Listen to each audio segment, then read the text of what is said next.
Hello, I'm Robin, certified financial planner, certified private wealth advisor, wealth manager by trade, and your rich auntie. This year, I'm doing something a little bit different for the holiday season. I'm doing 12 days of finance, basically 12 days of Christmas, but discussing issues that will put you in a better financial position for 2025. So 12 days straight of videos leading up to the first of the year.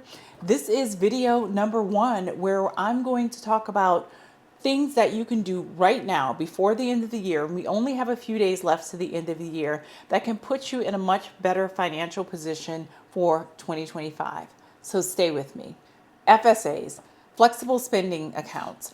I have mixed thoughts about flexible spending accounts. I think they could actually be a really good thing for some people. The problem I have comes with the provision that the money must be spent in the flexible spending account by December 31st of each year, and none of it rolls over. In some cases, some of it rolls over, but most of it doesn't roll over to the next year.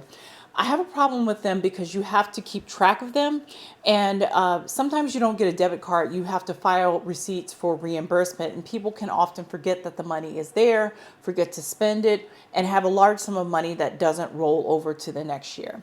So this is for the folks out there who have flexible spending accounts. You need to spend that money often before December 31st. If you have a flexible spending account, go check it, check its balance. Are there any receipts you need to submit for reimbursement? You may have longer into 2025, like March 2025, April 2025, to submit those receipts. But I always tell people to take care of those receipts before December 31st, that the money is spent.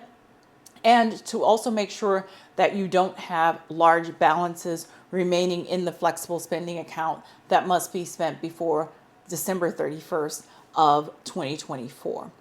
That leads into my second point.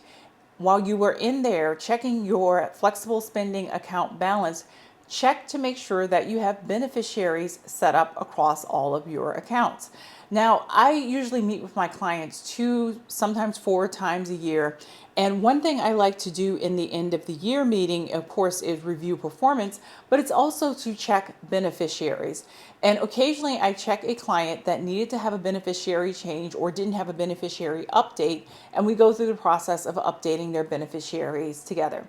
Well, end of year, often the week between Christmas and New Year's, when things are a little bit slow and you're getting your financial house in order, this could be a great opportunity to take an hour or two, go through all your financial accounts, and make sure that beneficiaries are listed across all of your accounts. If you don't have someone listed, make sure to include someone. If you have a living trust, you may need to talk to your financial advisor or your estate lawyer to see exactly how that account should be designated in terms of beneficiaries. But this is a great opportunity to make sure your beneficiaries are listed, and if you do depart this earth early, that your assets will get to their intended party. The next one, making sure that your estate documents are in an easily accessible location. Now, a lot of people go home for Christmas. Sometimes families have safe deposit box or home safe. That could be an opportunity for you to bring important documents to the family safe. Make sure that someone, whoever is your successor beneficiary or the transfer on death recipient of whatever asset you have, they know where to find your documents. One of the saddest things as a financial advisor is to lose a client, but oftentimes it's a chaotic experience because the family doesn't know exactly where the accounts are and exactly where all the documentation for the accounts are. Now, for my clients, I keep a lot of their documentation, and I often know the location of the accounts, so the family often comes to see me. But if you're not working with a financial advisor, or your financial advisor doesn't do that for you, make sure if you are to die or get in an accident or you turn up missing, someone would know where your documents are, how to access those documents, and also where your accounts are located so that there are no missing outstanding accounts out there. So IRA contributions, if you haven't made an IRA contribution for 2024, you can make an IRA contribution before the end of the year. You also have until April of 2025 to make a contribution for 2024. Some of my clients are very diligent and just want to go ahead and get it in before the end of the calendar year. It's easier for them and for me to track when and how they're making their contributions. But if you haven't made a contribution to your IRA account, you still have some time left between now and the end of the year, or now and April 15th of 2025. Topping off 401k contributions. Now, 401k contributions must be made by December 31st of the year that they are to be counted for. So in the last few days of the year, we may have one paycheck left for 2024, and some of my clients make that paycheck designated for pretty much 100% 401k contribution to try to max out or get as close to maxing out their 401k contribution for the year. Now, this is kind of a tough one because the holidays are upon us, especially if people have kids or family. There may be travel, there may be gifts, and there may be other resources that money could be utilized for. But for people who either have forgotten or may not need that money or may not need as much money, we have one last paycheck left in the year. You may have time to go into your system and make a contribution directly to your 401k with that final paycheck of the year. So if you have an HSA account, now this is different from the FSA. The HSA is the health spending account. Check your deductible, check your balance, and check how much of the money you have used. Sometimes my clients find out that they are very close to meeting a deductible limit, and they try to squeeze in some health appointments during the months of December to basically meet and exceed that deductible so they don't have to pay a huge copay. Once again, it's one of those prickly things that you have to track throughout the year, how much of your deductible you have paid, to see if you are on the verge of meeting a limit, so you can try to squeeze in your medical appointments towards the end of the year once you've already met the deductible and you don't need to pay as much out of your HSA. So for my business owners out there, whether they're solo entrepreneurs or LLCs or partnerships, are there any business purchases that you can make that you want to write off in 2024?